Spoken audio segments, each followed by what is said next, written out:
What's up, YouTube? We're going to dive into this video. Mark Moss, it's breaking data shows the Fed pivot is here.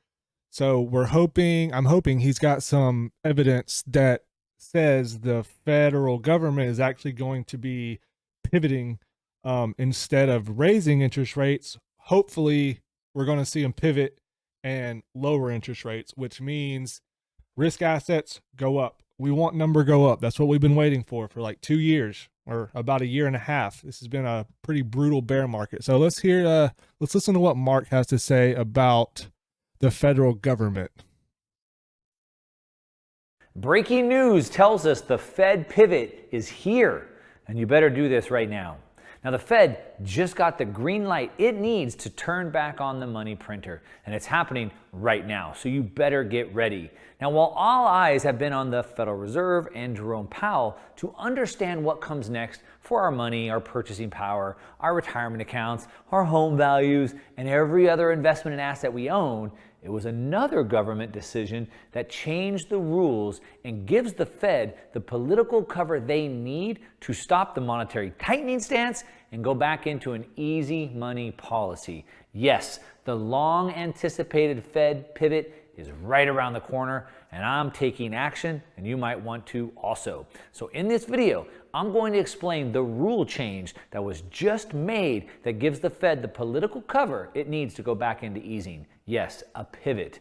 I'm going to explain exactly what this rule change is, what effects it should have on the markets, how we can watch it for confirmation, what the outlook and the projections are for the rest of this year, and what I've already started doing and will do more of, and you might also want to do. So don't miss this one.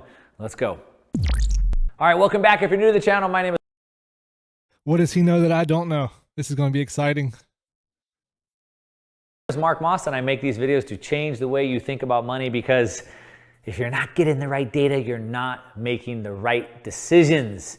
And there's some new data that just came out that it blew me away. I've been talking about it all the time. I could not wait to make a YouTube video on this and show you it's that big. It's that big. So let's go ahead and just jump right into what we're talking about. This is what everybody has been waiting for. Everyone's been waiting for. All right. So the Fed's commitment, Jerome Powell. Look, I believe him. I believe that he believes what he's saying, but things change. So he said that we're not thinking about raising rates in 2020. Then they lowered rates. He said we won't raise rates for 4 years. In 2 years, he started raising rates. Now, recently, he said that we're not thinking about lowering rates. We're going to keep rates very high for a long time. And I believe that he believes that. But things change. He said that we are committed to it. Powell said we're committed to it. What's it? Bringing inflation, CPI, back down. That's what they're committed to. All right. He said that we will crush demand and it won't be favorable. So we're going to make everybody broke. We want unemployment to go up. We want your wages to come down. We want your retirement and your house to come down. It won't be favorable, but we'll crush the demand, which will bring CPI down. All right. Now, do they have to do that? Now, he said they're committed to it. They'll do it if they have to, but what if they don't have to? And what if they've already achieved it? That is what is so crazy about the government and how the economy works. Like, they will prop up the market to where there's just like a booming economy, and then it gets to a certain point where it's just like, okay, things are going too good. We've printed so much money and we've given the people, check after check. Now inflation is starting to run away from us. They want to say inflation is here because of the Ukraine war and all that nonsense. But what it really is money printing. So in order to bring the economy back down to where they can start printing money again, because we don't want to go into hyperinflation, they pretty much have to destroy the market. They have to make everybody lose their jobs. There needs to be no demand. Like, people need to have no money for nothing anymore. Like, people need to foreclose on their houses, and then we can start printing money again, and the economy will get better again. It's a circle. Now, what we know is that the latest CPI reading went from, we're up at 9.1 at a peak, all the way down to now 6.5. So they're already getting this meaningful disinflation that they need. And maybe they have gone far enough. And wait until you see what just happened. All right, just change the rules. Now look, some of my favorite economists and analysts, one of my favorites is Harry Dent. I've had him on my channel twice, I believe. The comments are like, oh, Harry Dent, he's always wrong, he's a quack, he doesn't know what he's talking about. No, Harry Dent is a brilliant analyst. And he's right, all his data is right. The problem that he has is that he doesn't see all the tricks and manipulation that the Fed can do. Same with Peter Schiff, same with David Hunter, and a bunch of other analysts. They're right on the data, but we just can't continue to imagine all these tricks the Feds will play, how they just change the rules. And there's another change that the Fed just made that we're going to break down. So if you can't beat them, lie to them. If I can't change reality, I'll just gaslight them. I'll just lie to them. And so we have to understand that the CPI, the way they measure CPI, the Consumer Price Index, changes. And as a matter of fact, it changes all the time. There's been lots of changes since 1980. For example, inflation doesn't include house prices anymore. House prices have gone up for so long, but in 1983, the government switched from using home prices to using rental prices. So that was 1983. They constantly change this to get the CPI number. He's right about that. They literally, everybody knows that when they come out with the inflation numbers or the CPI numbers, that it is significantly lower than what it actually is. Because when they make these numbers, like for example, when inflation was 14%, like the highest it's ever been in like 40 years, like just recently, they didn't take into consideration the price of pork, poultry, eggs, like none of the stuff that actually went up at the grocery store, food, they took into consideration. So that brought the actual number of inflation down. So when they revealed these numbers to the public, it didn't seem as bad as it actually was. And that's what they do with a lot of stuff too. Just like he said, the rental houses compared to the owning a house. To be not the truthful number that you and I believe it should be, but whatever they want it to be. This is a good one. Economists swap expensive products for cheaper ones. So they used to collect a basket of items, steak, milk, butter, cheese, and then they would track that same basket throughout time. But they don't do that anymore. Now they take a basket of items that you simply tracked, but they begin to update the basket more regularly about 20 years ago. So now, you know what, instead of steak, let's just put hamburger meat, right? Instead of milk, nobody drinks milk anymore, let's put water. And so they're starting to do these substitutes. And so these are just a couple of ways that they start to manipulate the data, all right? And this is where they're going to get you. There's another rule change that just went in, and it's going into effect right away. And this is going to change everything. And it's hard to overstate how big this change is. This is the green light for the proverbial pivot that everybody's been waiting for, and I believe risk assets are already showing us that. Okay, what am I talking about? Well, the government has decided to change the CPI calculations again. Now, to be clear, it's not the Fed that does this, it's the BLS, the Bureau of Labor Statistics. And here's a screenshot directly from their website showing you what this is. The Consumer Price Index, January 2023 CPI weight update. All right, so this is breaking news. You're hearing it right here first. The BLS plans to update weights annually. Okay, it's a big deal. Annually for the Consumer Price Index based on a single calendar year. I'm going to show you what that means. On a single calendar year of data using consumer expenditure data from 2021. Most people don't know what that means, but it's big. So let me break that down and show you what I'm talking about. All right, so what happens is they want to step up the year-over-year comparisons. Now what we can see is that before the comparables were 2 years. So what they would do is they would look at 19 and 20 and they would compare, they would put those together. And what we can see is that if we look at the US CPI 2019 to present, we can see it was pretty flat, right? And then here in 2021, it shot up like crazy. It hit a peak of 9.1 here, was it about February of 2022, and it's been slowly coming back down. But you have to understand, they measure inflation year over year. So if they're measuring it from here, you're going to get a lot different reading than you would if you get it from here, right? So let me show you what I'm talking about. If we take the comp, so the old methodology versus the new methodology, this is from Luke Grauman. I got this chart from Luke Grauman. I'll put a link down to his stuff down in the description if you want to check it out. What we can see here is the US CPI comps. The old methodology is the red line, and then, the new methodology, and the old methodology is the blue line. So this blue line is the 2 year of comps when they average them together. And what you can see is the blue line moves sort of like the red line, except for right here. It's a little bit more mellow. And the red line is the new methodology, and it goes up way higher. So it shows a much higher reading. Why would they want to have a higher reading than a lower reading? Because they measure CPI year over year. And so are they measuring from this point? Are they measuring from this point? If prices are here now, what's a bigger gap? The old one or the new one?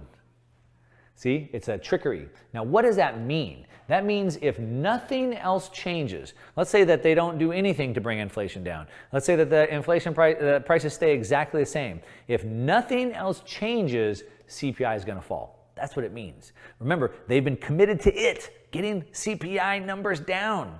And now they don't have to do anything. Everything can stay exactly the same, and CPI will fall. Now, what does that mean? Well, that means that it gives the Fed the cover that it needs to pause and then start cutting rates and pumping back up. This gives the Fed all the room, all the political cover to pause and even to pivot because they were committed to it. They got the job done. Congratulations, Fed. You got the job done. All you got to do is just change the calculations. That's so funny. It's all smoke and mirrors. All of it. And people just have no clue. Like most people have no clue about how the economy works, and I'm still learning daily. But it's so funny how they just change the rules to fit a certain narrative. So they're originally going for 2% inflation.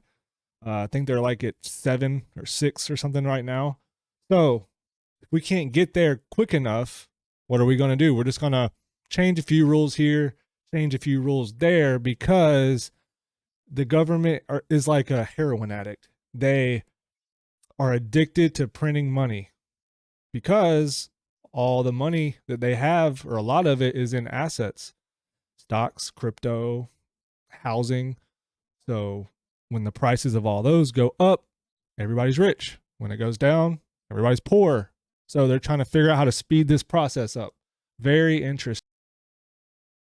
All right, now let me show you exactly what this means. But before, like I said, again, this is hard to overstate how big this change is for a couple of reasons. I'm going to break them down. One, what does this mean for the Fed? But two, what does it mean for us? Not just our investments, but for our consumer goods that we have to buy.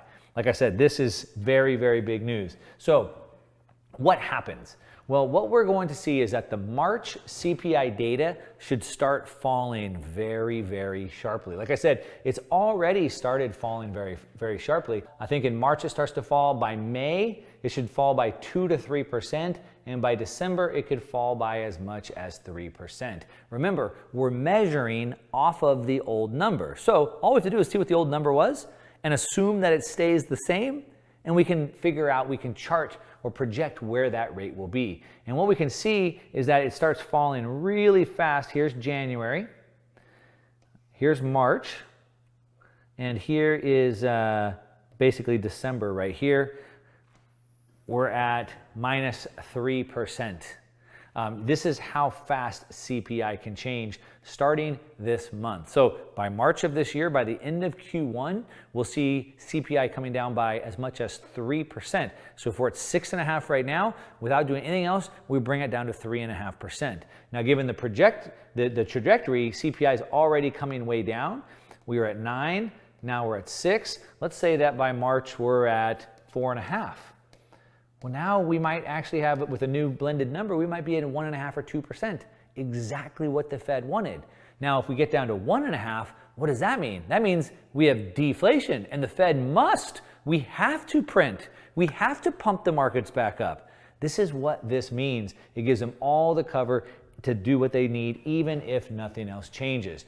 Now, this is a big lie, okay? It's all a big lie. It's always a big lie, all right? changing the calculations, the way they measure CPI, doesn't change inflation. It doesn't change how much it costs to put gas in your truck or how much it costs to buy groceries at the store. It doesn't change any of that. It's all a lie. Now, if we take actual CPI calculation today, it would still be 5 or 6%. But with the changes, they're going to say, no, it's not 6%, it's 3%. It doesn't affect you or I, but it gives them the cover. All right. What we can see is that the Fed, with the Fed pivot, when they push this back up, it could push rates to 10% or more. Consumer price inflation of 10% or more. And it's not that hard to understand. As a matter of fact, Shadow Stats is a company that tracks the CPI numbers the way it was originally done back in the 80s.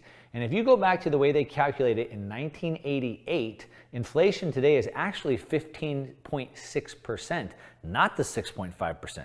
And so this will only continue.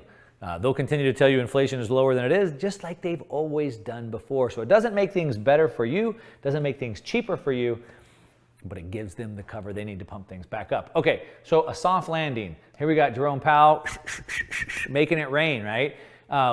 We have the Fed whisper telling us that they're pausing. They're going to lower the rate expectations from 75 to 50 now to 25 basis points.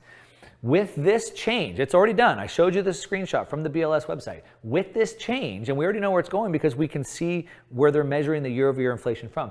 We're expecting inflation to drop by 2 to 3%. It's a big deal. Cut it in half. Now with that allows the Fed to start pumping the markets back up. And so they got creative, they changed the rules, and now we're going to expect to see CPI and rates fall, which means they can start pumping out money. Now, game on. Everybody's been waiting for the Fed pivot, right? If the Fed pivots, it's time to start buying again, right? And you can see Bitcoin has already pumped. I think it's up 20, 30% at the time of this recording. Some of the Bitcoin miners like Mara is up 150%. We can see gold pumping. We can see commodities pumping. Some of the gold miners that I've been talking about and following are up 100. All right, so that's pretty much all I need to hear. So when he says the Fed whisperer is pretty much like a person that comes out on social media who's supposed to be like in talks with the Fed, and they kind of give hints of what the Fed is going to do on the next FOMC meeting. So last meeting they raised only half a basis point. Before that they were raising 3/4 of a basis point. So now they're saying that this time, I think the next one is in February, that they're only going to raise interest rates 1/4 of a basis point. That's almost to zero. And what he's talking about is by when May gets here, that inflation will be at 2%. And that's the goal they were trying to hit before they started pivoting. So this is huge news. This is a really big opportunity. The markets are down so much. Like if you go on a price chart, look at Tesla, look at Facebook, Amazon. Those three are down like massive, especially Facebook, Netflix. The top tech stocks are what you want to put your money in my opinion. They're pretty safe and they're the most volatile. So when they start going up, they're going to pump hard. If you are a little bit further out on the risk curve and you're a little more, you don't mind taking a little bit more risk, then I would highly suggest you look into good cryptocurrencies that have a track record, that serve a purpose, that has utility, not something that is a picture of a dog, even though those are probably going to go up. In my opinion, I think this next bull market is going to be all about utility. The last bull market was about memes. All the memes, crypto went up, Dogecoin, Shiba Inu, all that. But it's important that you do your research about what you're putting your money into. All the people that I've told who I actually really care about, I try to tell them, do your research before I will come to your house. I will show you the things you need to know before you put your money into. I'll show you how to set up a decentralized wallet. Just let me educate you And that's probably what I'll do on the next video. Is just kind of walk through just simple video on how to set stuff like that up, because you need to start right now. You can invest in gold, silver, the S&P 500, just whatever. Like if you don't have money invested, if your money's currently not working in your 401k for you, now's the time to start putting it back in. So that's what I'm going to do. It's not financial advice. But yeah, man, this right here is one of the best, greatest opportunities since 1999 and 2000, when the internet was making its boom and Amazon first came out. Like, this is very similar to that time, and it's really exciting. It's really exciting, especially when you know what to look for with the federal government. Don't fight the Fed. That's what they say. And that's true. You need to watch closely what the government is doing so you can base your decisions on that, and make sure they're good decisions, guys. So that's all I got. I just wanted to go through that real quick. That was a great video. That was a great video. So I'm about to start changing a few things up here. I have been buying, but I'm about to go heavier. So that's it, y'all. Till next time. I appreciate you.